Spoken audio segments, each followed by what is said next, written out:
नमस्कार. नवरात्रीच्या आवाज जनतेच्या परिवारातर्फे हार्दिक शुभेच्छा. मित्रांनो, नवरात्री उत्सव ज्या उद्देशाने साजरा केला जातो त्या उद्देश सफल होण्यासाठी जळगाव पोलीस स्टेशनचे API कल्याणी वर्मा यांनी सदगाव डोंगरी येथे दुर्गा मंडळांच्या बैठका घेऊन नियमांचे पालन करण्याचे सांगितले. आपण नियमांचे पालन केले तर माझ्याकडनं आपल्याला 100% सपोर्ट मिळेल, नाही तर नियमांचे उल्लंघन केल्यावर कागदावर घेणे मला फार आवडते. याबद्दल अधिकच्या सूचना देत त्यापुढे काय म्हणतात आपण बघू.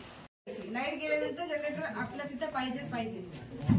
थोडंसं याच्या पुढच्या वर्षी पण लक्ष ठेवा. डीजे मध्ये आपल्या याच्यामध्ये बँड मध्ये पैसे कमी भरा आणि बाकीच्या सगळ्या सोयी सुविधांवर जास्त लक्ष द्या. मंडळवाले गुलाल यूज करतात मिरवणुकीला कन्फर्म गुलाल नाही मॅडम.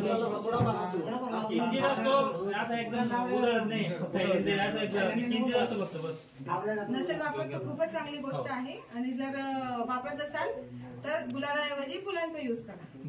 त्यांना पण आम्ही सूचना दिलेल्या आहे. तुम्ही जर नसेल युज करत तर फक्त फुलांचा युज करा. आणि आपण जे नवरात्रोत्सव ज्या भावनेने धार्मिक भावनेने साजरा करतो आहे, मनामध्ये आपली जी भावना आहे मिरवणुकीच्या दिवशी पण तीच ठेवा.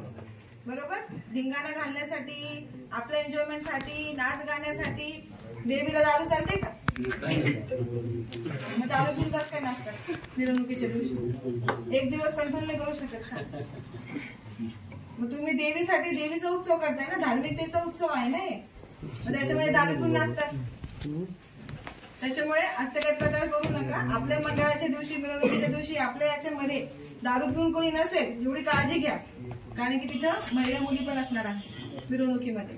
मग असं काही प्रकार होणार नाही याच्याकडे सगळ्यांनी खबरदारी घ्यावी. दुसरी गोष्ट, काही असलं आमचे पोलीस स्टेशनचे नंबर आहे सगळ्यांकडे. बरोबर. मिरवणुकीच्या दिवशी तर आमचा बंदोबस्त असतो. 9-10 दिवस पण आमचा बंदोबस्त असतो. त्या व्यतिरिक्त पण काही मदत लागली किंवा त्या व्यतिरिक्त काही त्रास होत असेल तर त्या गोष्टींची माहिती तुमचं काम आहे आम्हाला सांगा सगळ्या मंडळवाल्यांनी.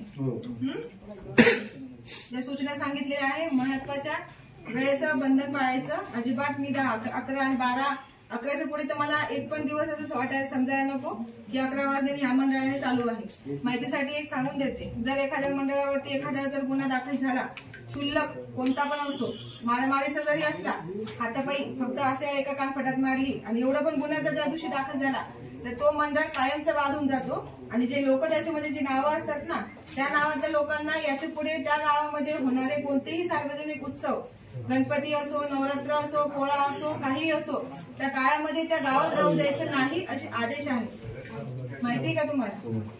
पिंपळगाव मध्ये आम्ही किती लोक आपण पाठवले होते पोळ्यामध्ये 2-3 वर्षापूर्वी जे वाद झाले होते ते 17 लोकांना आम्ही 5 दिवसांसाठी जिल्ह्याबाहेर हाकलले होते.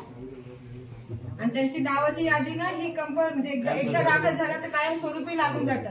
म्हणजे सण आले, उत्सव आले का डायरेक्ट ती यादी उचलायची, त्या लोकांना नोटीस बसवायच्या, त्या लोकांना जिल्हा बाहेर काढायचं. एवढी खबरदारी घ्या की आपल्या इथं आपल्या मंडळामध्ये कोणत्याही पद्धतीने कोणतीही मारामारी किंवा वादविवाद किंवा काही असे प्रकार होणार नाही जेणेकरून काही गुन्हे दाखल होतील.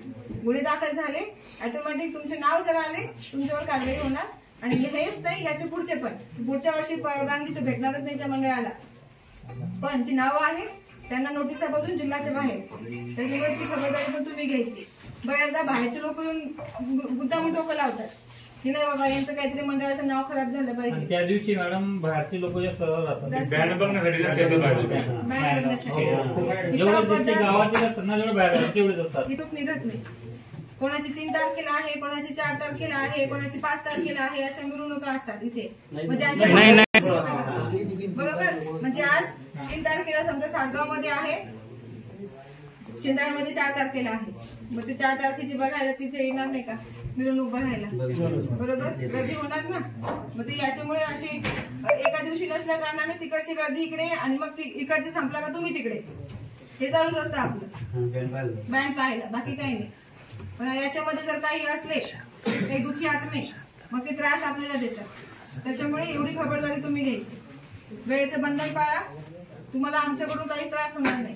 तुम्ही जर नियमाप्रमाणे वागले तुम्हाला आमचं 100% सहकार्य आहे. तुम्ही जर नियम मोडला तर माझ्याकडून तुम्हाला 1% पण सहकार्य नाही. नंतर कोणी बोलू नका की मॅडम आमच्यावरती असं करू नका, कायदेशीर कारवाई करू नका. काही प्रकार झाला मी सोडणार नाही. आतापर्यंत तुम्ही म्हणतात पण बऱ्याचदा पोलीस निग्लेक्ट करतात की जाऊ द्या.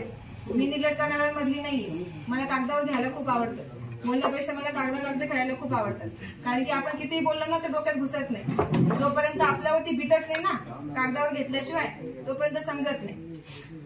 त्याच्यामुळे मी बोलते कमी आणि कागदावर जास्त घेते. तुमची जबाबदारी आहे, तुमचं मंडळ आहे, तुमची सगळे सर्वस्वी तुमची जबाबदारी आहे. मंडळाचे अध्यक्ष, मंडळाचे सदस्य. त्याच्यामुळे तुम्हाला सांगितलं की सदस्य कोण कोण आहे त्याची यादी तुम्ही तयार करा. ती आम्हाला पण द्या. आम्हाला पण माहिती पाहिजे नेमकी कोण सदस्य आहे ते.